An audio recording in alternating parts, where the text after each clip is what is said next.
السلام علیکم ورحمت الله وبرکاته. ګرانو شاګردانو، خدای دې وکړي چې روغ او جوړ به یاستئ. په دې هیله چې تېر درسونه مو کتلي وي او یو څه مو ترې زده کړي وي. نن بیا هم غواړم چې د اکټیو انګلیش 1 کتاب تاسو ته تدریس کړمه. ګرانو شاګردانو، که تاسو لا تر اوسه پورې زموږ چینل سبسکرايب کړی نه وي یا دې چینل ته نوي راغلي یاست، نو مهرباني وکړئ زموږ چینل سره سبسکرايب کړئ او په هر تڼۍ هم سره کلیک وکړئ تر څو زموږ هره ویډیو چې لومړی اپلوډ کیږي تر تاسو در ورسیږي. او که چیرې مو ویډیو خوښه شوه نو ویډیو ته هم در سره لایک ورکوئ تر څو زه هم تشویق شم او دا رقم نور ښایسته درسونه تاسو لپاره چمتو کړم. نو ګرانو شاګردانو، نور وخت نه ضایع کوم، راځئ په درس پیل کوو. لسم لوست. اعوذ بالله من الشیطان الرجیم. بسم الله الرحمن الرحیم. ګرانو شاګردانو، که تاسو سره کتابونه نه وي نو د کتاب صفحه د هغه ده ایټیم 4 څلورمه برخه ده. تاسو کولی شئ دې صفحې څخه هم ګټه واخلئ. ښه ګرانو شاګردانو، نن ایټیم 4 څلورمه برخه شروع شوه. ګرانو شاګردانو، نن په this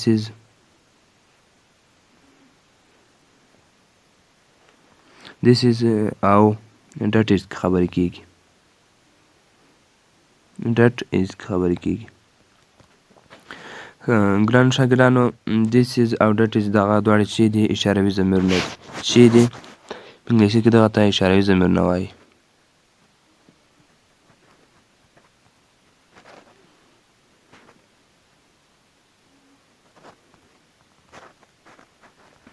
اشاروي ضمیرونه.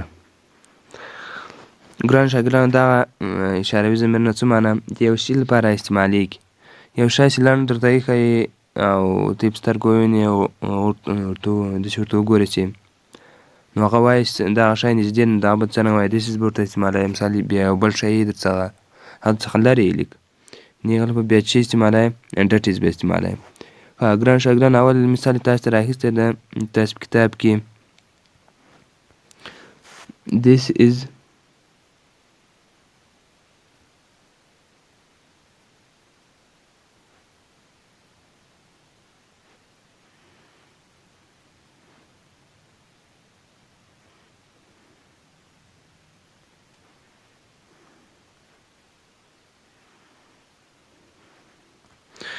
دغه ده یو چاقو.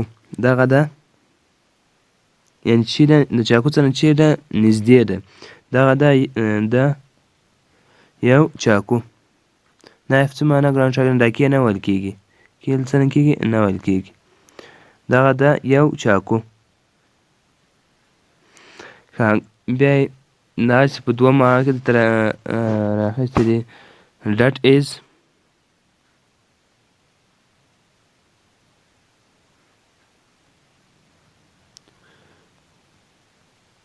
That is a cake.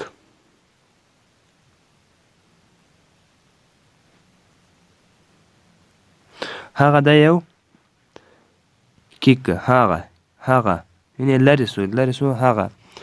This is a knife. دغه دا یو چاقو. That is a cake. هغه دا یو کیک. ګرانو شاګردانو، هلته this د چیز لپاره استعمال شو د نږدې لپاره او ډټ د چیز لپاره استعمال شو د لرې لپاره. خو ګرانو شاګردانو، یوې خبرې ته هم پام وي چې this او ډټ دغه دواړه چیز لپاره استعمالیږي د منفي شي لپاره. مثال دا چوکګان به هلته څرنګه یې منفي وي شاید ته نږدې هغه به یا وي. که داسې نشئ ویلی زه هلته مثال ډېر چاقوګان درته ایښي او تاسې ووایه چې this is a knife. دلته مثال دغه دي چاقوګان. دغه ده یو د ایم دا خو د معنا هسې یو ایم دا this is knife. دغه دي چاقوګان. ګرانو شاګردانو، داسې نشئ ویلی. دغه لپاره بیا دوه نور ضمیرونه دي. هغه به هم زه هم درته ووایم ګرانو شاګردانو چې تاسې اضافي معلوماتو لپاره چې هغه دي these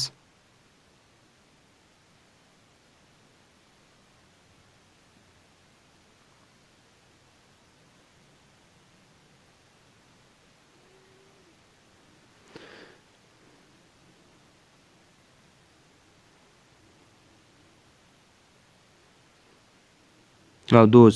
this ګران شاګردانو استعمالیږي دا د نږدې شیانو لپاره. کوم نږدې شیانو لپاره چې جمع وي. څرنګه وي ګرانو شاګردانو؟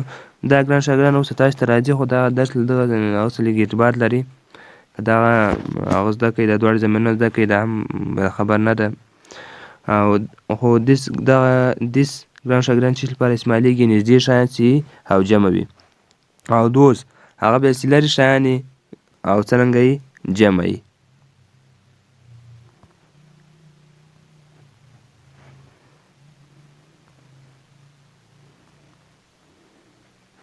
ښه ګرانو شاګردانو مثال دغه کې زه مثال درته ولیکم بیا به تاسو کتاب مثالو ته راسم مثال these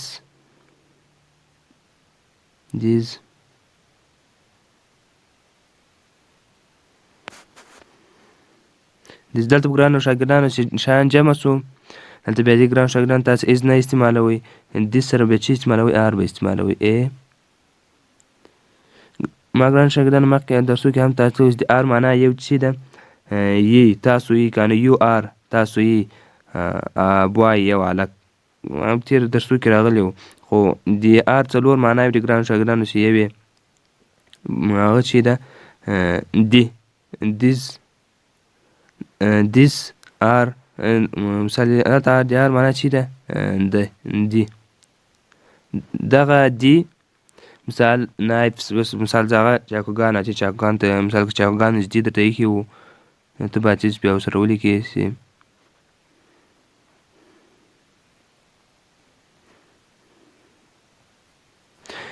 these are knives دغه دي چاقوګان these are knives دلته دې بیا ګران شاګردانو ته this نشي لیکئ these are knives دغه دي چاقوګان ښه ګران شاګردانو دا بل کې هم مثال راځي those are kicks دلته اول سر کې those ولیکئ those are kicks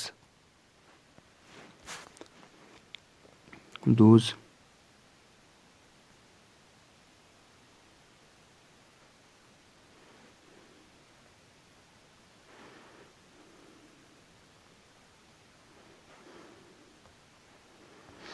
دا اس باید ځکه سره دا چې اس چې لپاره ځکه ما زه سره لیکم مسکیکان نه چې دلته په انګلیسي کې ما چې اس سره اضافه کوي ګرانو شاګردانو چې یو شی جمع کوي نو دغه اس تېر وروسته کې بېرته کیک راځي یو کیک راځي او چې اس سره ولیکئ ګرانو شاګردانو بیا چې راځي بیا کیکونه ترې جوړېږي نو مثکه هلته ډېر کیکونه ایښي وو او ته ووایې چې لیک لرې وو د هغه لپاره بیا چې وایي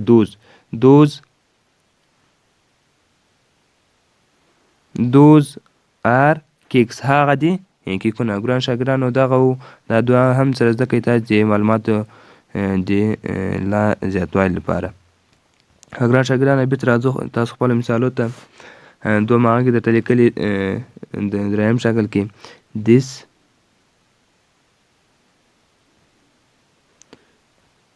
is a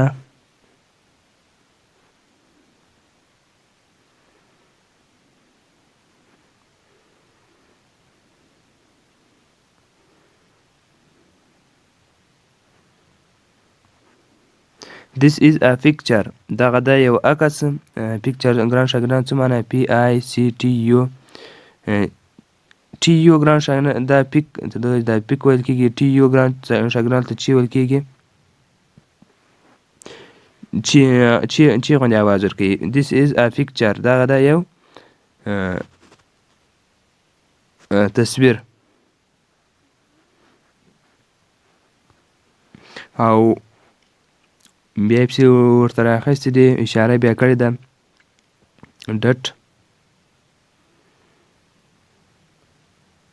that is a car هغه ده یو موټر کار ګران شاګردان څه معنی موټر ته وایي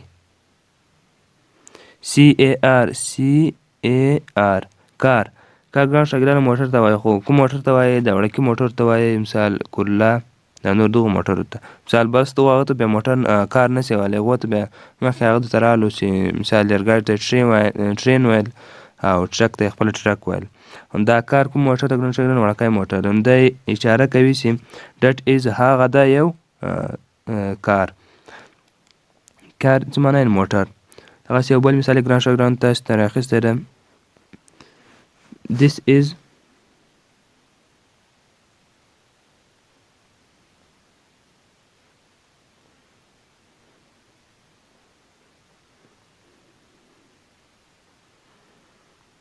this is a stone that is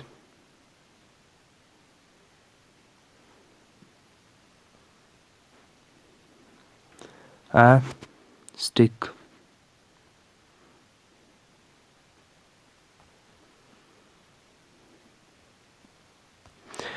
this is a stone دغه د چې stone ګران شاګردان چې ته وایي ډبرې ته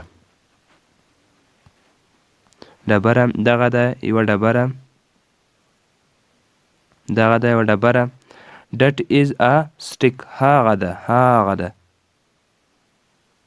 هغه ده هغه دا یوه stick څه معنا ګران شاګردان لښته لښته ګران شاګردانو دغو نومان به تاسې زده کوئ مثال ډبرې ته چې وایي په انګلیسي کې ګرانو شاګردانو لغات ډېر مهم ده لغات زده کول مثال ډبرې او دا خو دا به هم تاسې زده دا this is مثال this به ته پوهېږي دا چیرې اشاروي ضمیر ده مثال که یو شی درته نږدې ښایي او مفرد و هغه لپاره به ته this استعمالوې او که چیرې یو شی درڅخه لرې ولیږي یو څه اندازه کې هغه ته بیا چې استعمالوې او اشاره ورته کوې یو بل چاته وایي چې that is a stick هغه د یوه لښته او د جمع او د منفي لپاره هغه مې هم ګران شاګردانو تاسو ته وویل خو که چیرې تاسو لغات نه زده یو شي نوم هم نه زده ګران شاګردانو تاسو بیا نشئ کولی چې په انګلیسي کې څرنګه کوي پرمختګ وکړئ ګران شاګردانو د انګلیسي د زده کړې لپاره لغات زده کول دا ډېر مهم دي دا کتاب ګران شاګردانو د انګلیسي زده کړې لپاره ډېر مهم ده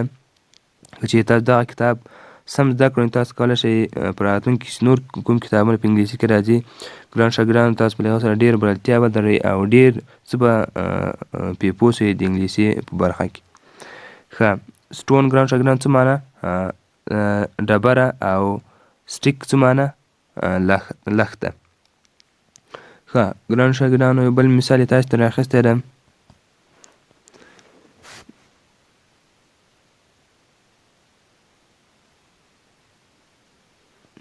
this is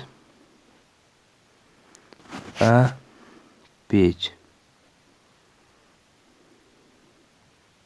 this is a page دغه ده یو پیج ګران شاګردان څه معنا پاڼه کتاب نه پاڼې ته وایي کتاب ته چې وایي بوک this is a page دغه د یو پاڼه that is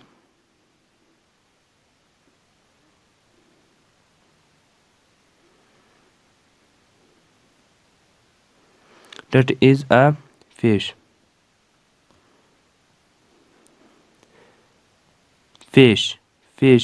that is a fish ګران شاګردان څه ته وایي ماهي ته وایي ماهي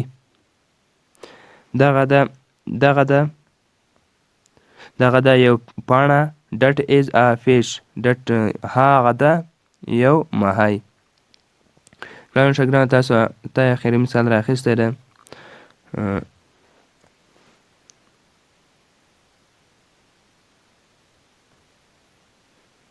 this is